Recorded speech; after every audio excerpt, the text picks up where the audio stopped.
തിരഞ്ഞെടുപ്പുകൾ പ്രതിഷേധം രേഖപ്പെടുത്താനുള്ള ഉപാധി കൂടിയാണ്. ഉത്തർപ്രദേശിൽ അത്തരത്തിലുള്ള നിരവധി ഉദാഹരണങ്ങൾ ഈ നിയമസഭാ തെരഞ്ഞെടുപ്പിന്റെ ഭാഗമായിട്ട് ഉണ്ട്. ഉന്നാവിൽ അതാണ് ഇത്തവണ നമുക്ക് കാണാൻ സാധിക്കുന്നത്. ആശാ സിംഗ് ഇത്തവണ തെരഞ്ഞെടുപ്പിൽ മത്സരിക്കുന്നത് മകൾക്കുണ്ടായ ദുര്യോഗത്തിന്റെ ഭാഗമായി.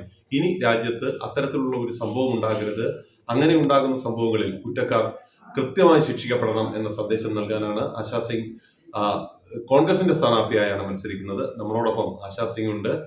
ഉന്നാവിലെ ഈ ദുര്യോഗത്തിന് വിധേയായിട്ടുള്ള പെൺകുട്ടിയും നമ്മളോടൊപ്പം ഇന്ന് ചേരുന്നുണ്ട്. ആദ്യം ആശാ സിംഗിലേക്ക്. आशा सिंह जी, आप बताओ, आप ये चुनाव में लड़ रही है, क्या है इस क्यों आप लड़ रही है? सर, चुनाव में हमारा नाम आशा सिंह है। हमको टिकट प्रियंका दीदी ने दिया, उनको हम दिल से धन्यवाद करती हूँ।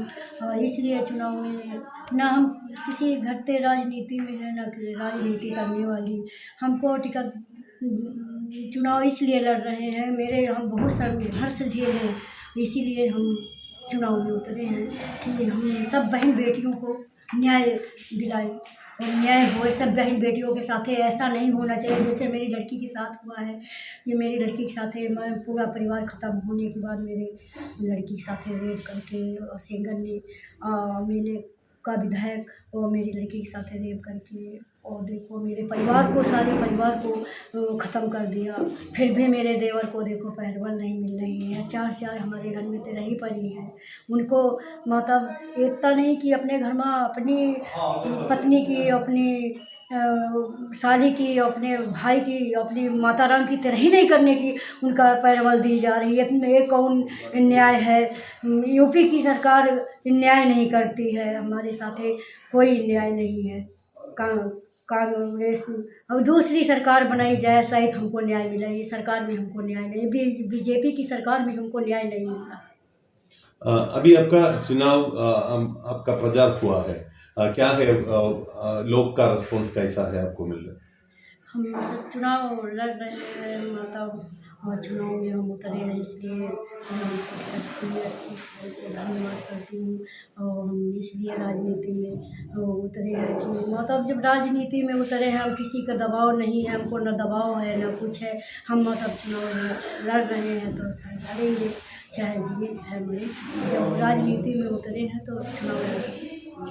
बहन, आप ये बताओ, ऐसा वाला एक सिचुएशन किसी को नहीं होना चाहिए, क्या है आपका अभी कैसा है, कैसे चल रहा है आपका केस? बीजेपी का बारे में क्या है उसका रिस्पॉन्स? बस सभी मीडिया वालों को यही धन्यवाद करती, सबसे मैं सब अधिकारीगण से मैं यही निवेदन करती हूँ कि जो भी हमारे साथ 2017 में कुलदीप सिंह सेंगर ने किया है, मेरे साथ रेप किया, उसके बाद मेरे परिवार को एक एक करके मरवा दिया। पहले मेरे पिताजी को मरवा दिया, फिर उसके बाद मेरा एक्सीडेंट करवाया, उसमें मेरी चाची और मौसी एक्सपायर हो गई, वकील भी एक्सपायर हो गया, उसमें सिर्फ मैं ही उस गाड़ी में बची थी। फिर उसके बाद उसी माखी की लड़की, दलित की लड़की, काशीराम कॉलोनी में रहती थी और रजोल सिंह देवेंद्र सिंह के रिश्तेदार हैं, उनके चाचा के यहाँ उनकी भांजी बेही है, और तो वही लोग उनके रिश्तेदार हैं। वो लोग हमारे केस में देवेंद्र सिंह बोलते हैं कि हम तुम्हारे, मैं लड़की का पैरोकार हूँ, गवाह हूँ और पैरोकारी करता हूँ, गवाही दिया हूँ, हर चीज़ मतलब उनकी मदद की। हमारी किसी प्रकार की कोई मदद देवेंद्र सिंह ने नहीं की है, और ना ही मेरे वो पैरोकार है, ना ही मेरे वो गवाह है।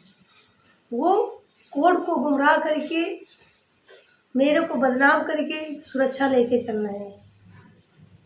मैंने हर जगह एप्लीकेशन, स्पीड पोस्ट किया, प्रधानमंत्री को, मुख्यमंत्री को, राष्ट्रपति को, गृह मंत्री को, सीआरपीएफ कमांडेंट, डीएसपी, आईजी को भी मैंने एप्लीकेशन वहाँ से दिल्ली से स्पीड पोस्ट किया, लेकिन इनकी सुरक्षा पे कोई सवाल का जवाब मेरे पास नहीं आया, ना ही इनकी सुरक्षा हटाई गई।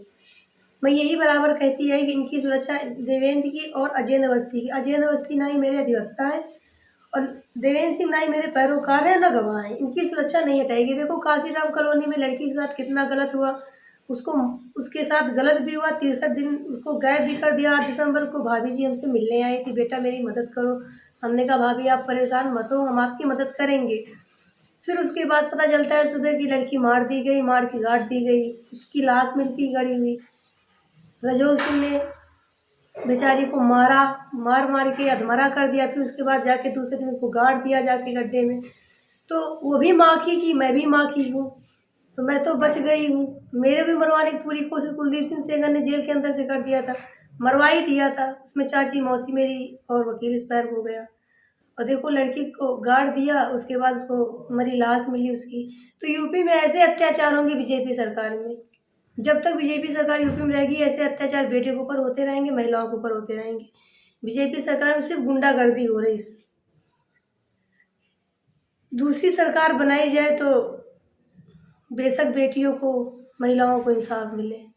आपने अभी बोला क्या है सेगाल अभी जेल में है, वो अभी भी पावरफुल है, आपने ऐसे बोल।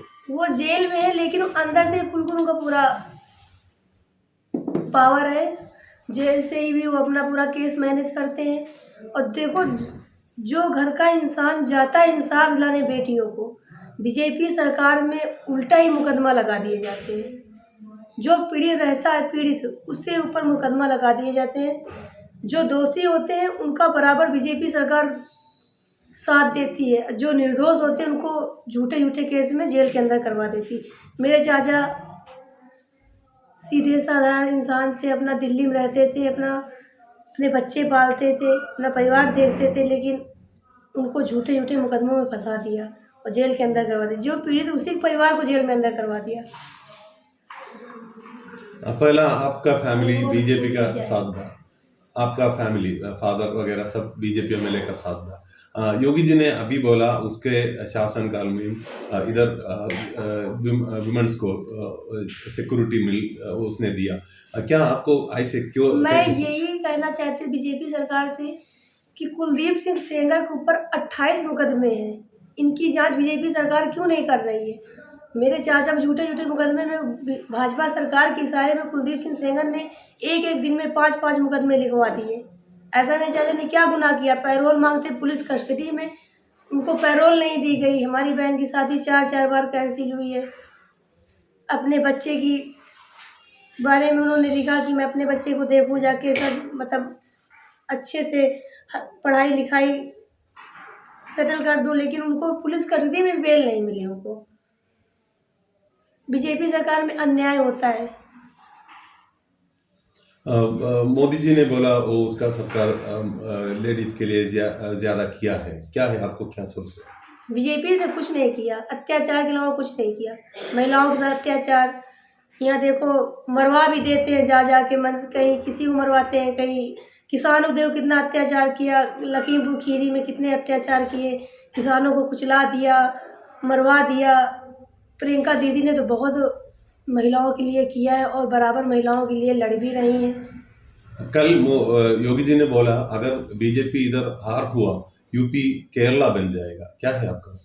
मुझे नहीं लगता कि यूपी केरला बन जाएगा, वही अत्याचार होते रहेंगे।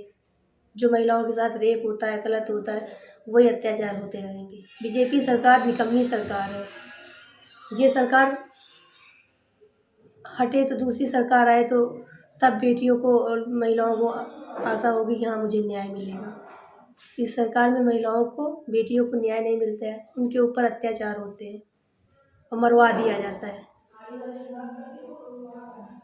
തീർച്ചയായിട്ടും ഇപ്പോഴത്തെ സാഹചര്യത്തിൽ ഈ തെരഞ്ഞെടുപ്പിൽ തങ്ങൾക്ക് എതിരെയുണ്ടായ, തങ്ങളുടെ കുടുംബത്തിന് എതിരെയുണ്ടായ എല്ലാവിധത്തിലുള്ള നഷ്ടങ്ങൾക്കും എല്ലാവിധത്തിലുള്ള അനീതികൾക്കും പരിഹാരം തെരഞ്ഞെടുപ്പിലെ വിജയമായി ഉണ്ടാകും എന്ന പ്രതീക്ഷയിലാണ് ഉന്നാവിലെ പെൺകുട്ടിയും അവരുടെ മാതാവും അടക്കമുള്ള കുടുംബം.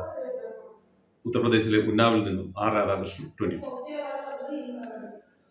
ലോകത്തെവിടെയായാലും ഏത് സമയത്തും 24 വാർത്തകളും ഓഗ്മെന്റഡ് റിയാലിറ്റി പാക്കേജുകളും എക്സ്പ്ലെയിനറുകളും വിശദമായി കാണാൻ ഞങ്ങളുടെ യൂട്യൂബ് ചാനൽ നിങ്ങൾക്ക് സബ്സ്ക്രൈബ് ചെയ്യാം.